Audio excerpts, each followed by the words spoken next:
Shoemaker interview. Back at it again, man. I got a new guest, you know what I'm saying? New Orleans legend, you know what I'm saying? With much to do, you know what I'm saying? Lil Deezy, can you go ahead and introduce yourself to the people? Wow, this your boy D's off the mouth. You already know what it is.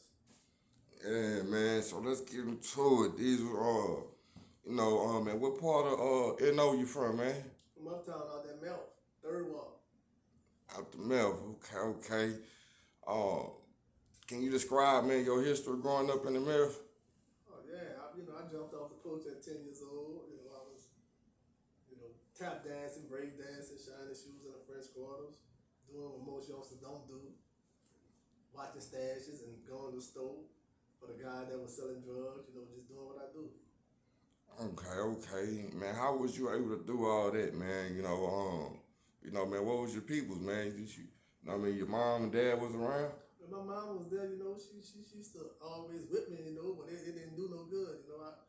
I grew up right around all the hustlers and gamblers and hustlers. You know what I mean?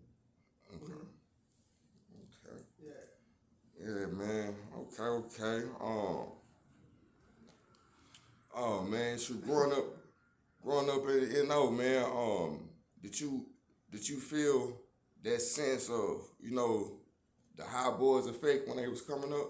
No, I wasn't out there when the Hot Boys initially they came out with Cash Money, but Gangsta and this crew, they was called the Hot Boys. So I was a part of their culture. Okay. Uh, so the street crew, the hot boys, was they really like that? Oh yeah, man, it was Gangsta, Dooney, Sterling, Mosquito, Hot Boy, OG Booby Black, Hot Beezy, Elton, Thuggaloo, it was the whole crew of them. Yeah, they was really like that. Okay. Man, I watched the interview, man. Man, you was describing, man, uh, you and your brother going into a park, man, and seeing Gangster and his homeboys, man. Um, I believe you say, man, you had a poke on you, man, and you looked up, man. You was, you know what I'm saying, looking for somebody to poke. Who was you particularly going for at that time? No, it was the Super Fair. The Superdome had a fair, Coca-Cola Super Fair, and the Superdome, and we was already at Walt, and I knew Gangsta and his crew was gonna be there, and I knew how they was coming, because I basically grew up with them. My only fallout with them was when they killed my homeboy. When they killed my homeboy, I went against them, and so I knew they was gonna be there as always. So I came prepared because me and my little brother went together with number two of us, and I knew they was gonna have a crew. And if we wouldn't have had those knives, they was gonna really do us some dirty work. So we was ready. Man, you say, in the Black interview, man, I remember you saying, man, uh, uh, you know what I'm saying, man, that you was ready to get them all, man. Terrence said he looked up, OG Booby Black was gone. You know, I mean, if you look at it, that was a good run. I mean, because he would have lost his life. If that guy would have came towards us while we had the knives, he probably would have lost his life. So I mean, he done the right thing. most definitely, man. Man, I'm gonna switch subjects, man. See where your head at on a little bit of this, on the gender and the racial stuff, political stuff we got going on, man. Have you been in tune with what's going on right now with the presidency? I haven't been looking at TV lately. I've been trying to focus on this YouTube situation and trying to figure out this game here so I can get this bag. So I really been keeping up with Donald Trump and his crew. To be honest with you. That's what's up. That's what's up, man. I know you said, man, you grew up a certain way. You know, would you look at your lifestyle as if these days that was the life that you was meant to live? I would say that, yeah. I mean, because my whole my upbringing, that's all I seen all around me, every day, all day. You know, So you, drug dealing, prostitution, things that wasn't right for a youngster to be a part of. But that's all I seen, and that's all I knew. so you do believe in being a product of your environment, pretty Yes, much. product of my environment. Yes, that's true. That's true. would you say that most black kids end up that way, a product of their environment? Yes, of course, yeah, because that's all they see. You know, your mom, you know, everybody, mostly all the black kids are raised in a one-parent household, so you know, it's your mother, and she can't really control the sons. She can do everything she can, but I mean, a guy gonna be a guy. You know, she can whip you and talk crazy to you, but you still gonna do what you want to do. Speaking of that, man, did you go through any of that, man, before you went in, get into it with baby mamas or girlfriends and stuff like that? Did you have any, teenage memories of just dating? Oh yeah, I had many girls. You know, like I said, I jumped off the porch at 10, so I was having sex at a very young age. I had many girlfriends, many. Yes. Okay, okay. Um, man, I was watching a recent interview as well, man.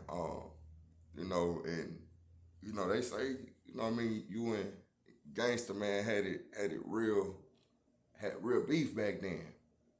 Can you describe to me how's that after getting out of jail and y'all actually becoming friends? Well, it wasn't. I mean, I was. It wasn't meant for me to hook up with him, but he was on an interview, and my little brother had called and told Vlad to ask him about a question about me, and he responded, and Vlad asked him would he like to holler at me, and he said yes. So you know, we came together. You know, we didn't think we was gonna actually become friends like we are, but he seen that I was a changed man, and I seen that he was a changed man, and everything just came in place. Do you feel any type of way about what Gangster supposedly did to your friend, allegedly did to your friend? No, because you know they didn't do nothing to me. You know, it was a guy that I was cool with, so I went in there water behind him. So I was good. I done something to him and his crew. I done a lot to him and his crew. They ain't never done nothing to me. So I mean, it was easy for me to to become friends with him. Okay, okay. When you say you did things to him and his crew, like what, man? Can you describe some things or this? I shot many of them up. I jugged many of them up. So it was all up. Oh man, oh man. Yeah. Okay, okay. Uh-huh. Yeah, man. I was watching that, man. I'm like, man, this kind of crazy, man. Like, we has been in the streets. It's been, coming from the streets. It's kind of hard to ever trust your enemies. Once, once Right. enemy. You know what I'm saying? You don't have thoughts in your mind when you just replay or come around. No, you know, I'm a changed man. I didn't put all that foolishness behind me, and he's the same way. So, you know, he'll believe in God, I'm gonna believe in God, and we just let God do what he do. What can you say for the younger generation, man? That's like that. That's beefing with people that they know and actually falling out over lesser things than body strapping. Well, for the younger guys, they need to, pay attention more and stay in school and understand what's going on because, if you kill a guy, you're going to lose out too because there's going to be two of y'all. You're going to kill him, you're going to go to prison for the rest of your life. Then when you get to prison, you still got to fight for your life. Because if you're a nice looking guy, you're going to have to fight for your manhood and you might wind up killing somebody and you're going to lose out again. So, I mean, you might as well just go to school, get a job, and build your credit up, and get the materialistic things that you offer to the streets about. That's dope, man. I actually like hearing that. I'm quite sure every kid here go to school, man. That part probably missed them completely when they looking for a certain type of advice or a certain type of resource, man. That's not actually granted to them at that time. Um, One of my main purposes is to try to find ways to help kids stay in school by doing these interviews, by getting real perspective from men like you and respectful men like you that have been through the mud and stuff. So Right, because most kids that's off into their life, they off into it behind materialistic items. That's what they off into, and then girls. I mean, so they just stay focused. I mean, all that stuff will come to them. Don't let them people take all your life away from you because they will. You know, when you look back at your case, man, did you have paid for lawyers or did you end up with a court appointed? I had two paid attorneys. Okay, can you describe any dealings with you trying to fight your case and still end up getting the time that you got? Well, I can say those the lawyers fought for me, but then a guy came to court and lied on me. A guy I never seen before. He said he was out there when I committed the crime, and I mean the jurors believed him, and they found me guilty and gave me a life sentence.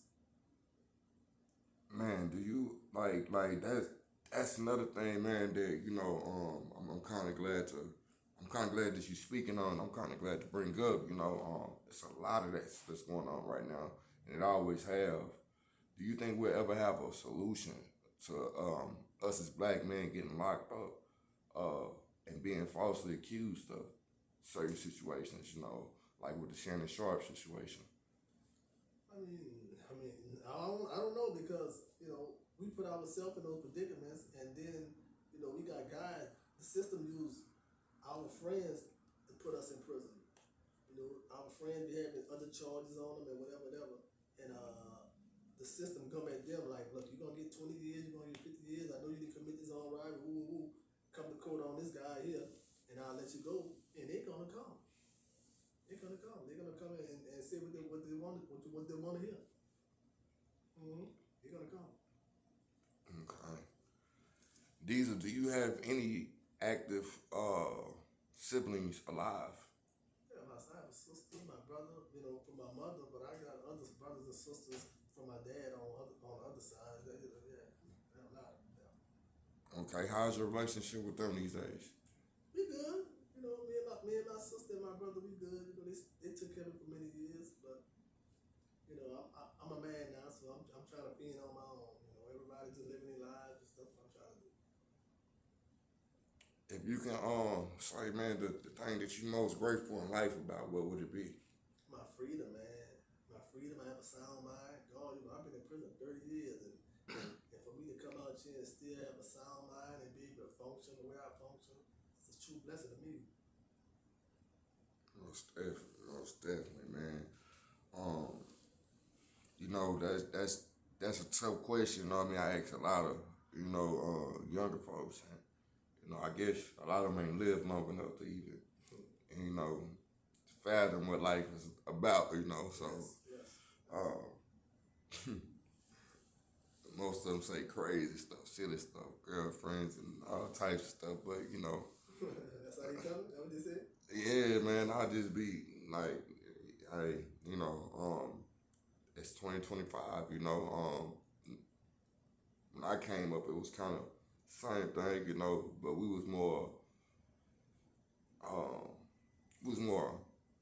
structured with, brothership, you know what I'm saying? We was more into clicking up and doing stupid stuff than actually just saying, skip it, man, we're gonna just talk to the girls, play on the women and stuff. But we did have little dance groups out here, but they wasn't, they ain't started getting started till we got old, and man, it was a good little Dallas scene, Fort Worth Dallas scene out here with that dance and stuff, man.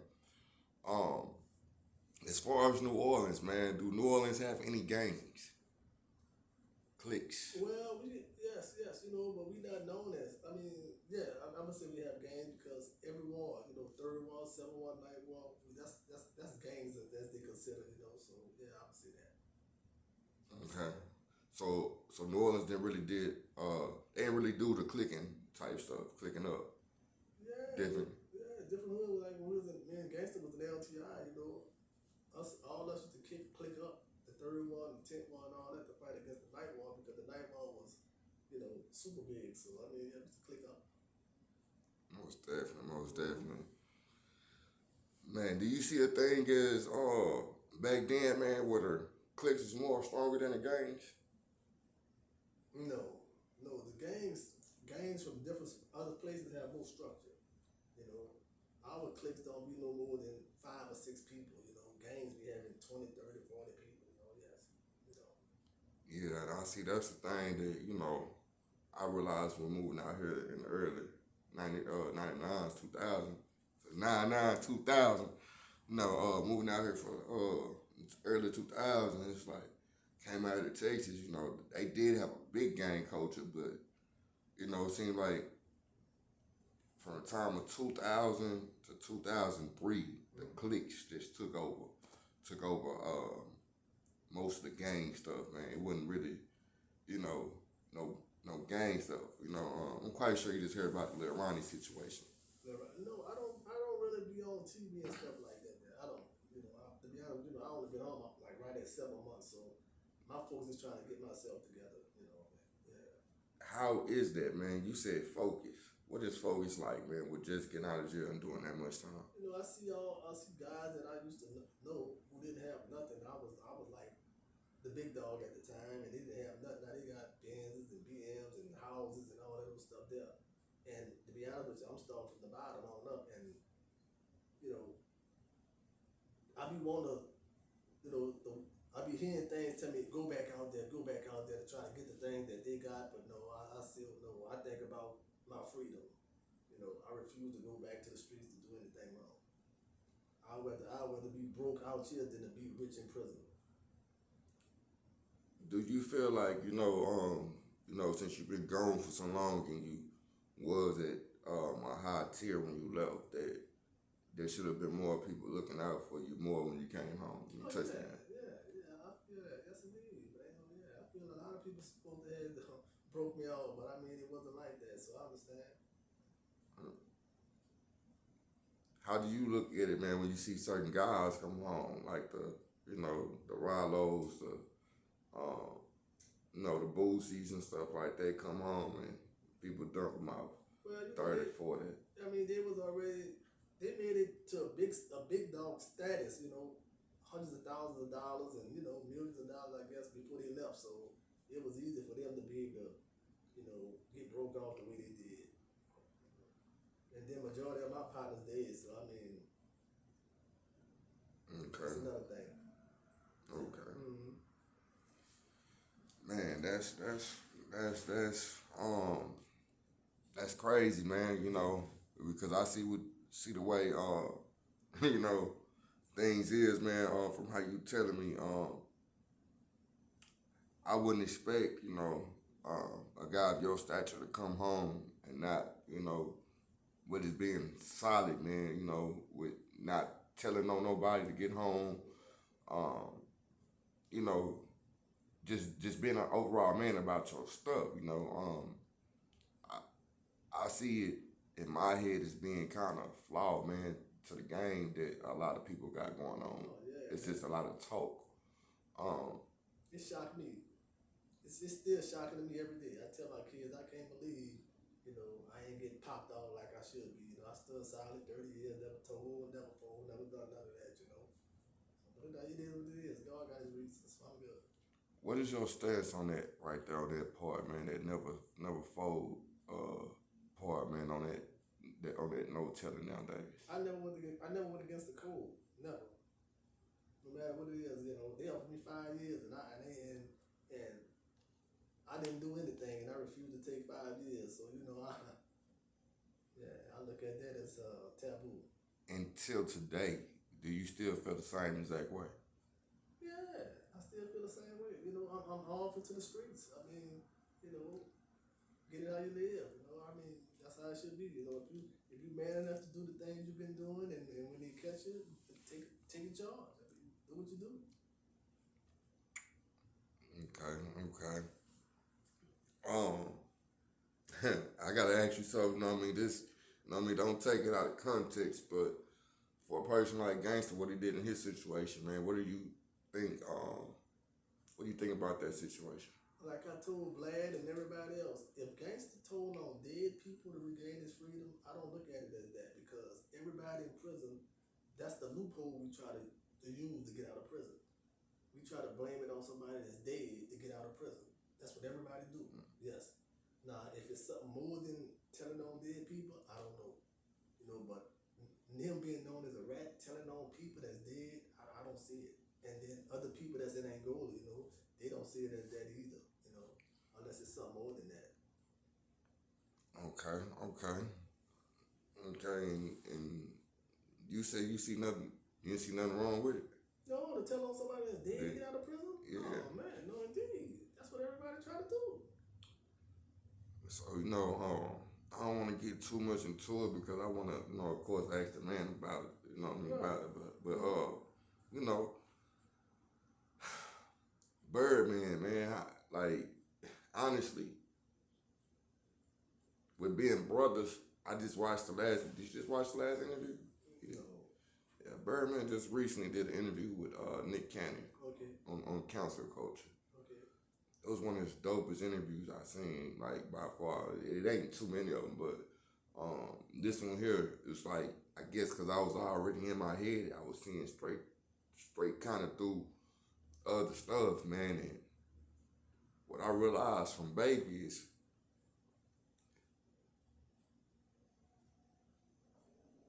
he fell in love with the streets too young. And I think by that not having, a father, a mother figure, that he lost himself. What do you feel about the people that walk around with this, this G code and wear it on their sleeve like that? G code pertaining to what? So how they handle business, to how they conduct themselves. Okay, I put it like this. The G code brothers situation. I know you'll feel some type of way. You probably wouldn't have done it. Told on the dick. But you got a multi-million-dollar brother that you come home that, don't even discuss with you. I mean, like I said, he beat the system, and everybody just mad because he beat the system. I promise you, if you would ask 1,000 people in prison if they could tell on somebody that's dead to regain their freedom, they're gonna do it. I mean, ain't no consequences. What you tell it on? You tell it on somebody that's dead. I mean, what kind of trouble can you get into for telling on somebody that's already dead? Ain't nothing can happen. I mean, that don't make sense. I'm finna get you twisted up and something, man. So you say you still respect and honor the G code? Yeah. Okay. Boom. If things happen right now and you and Gangsta got in trouble, it ain't nobody lick, it ain't nobody fault.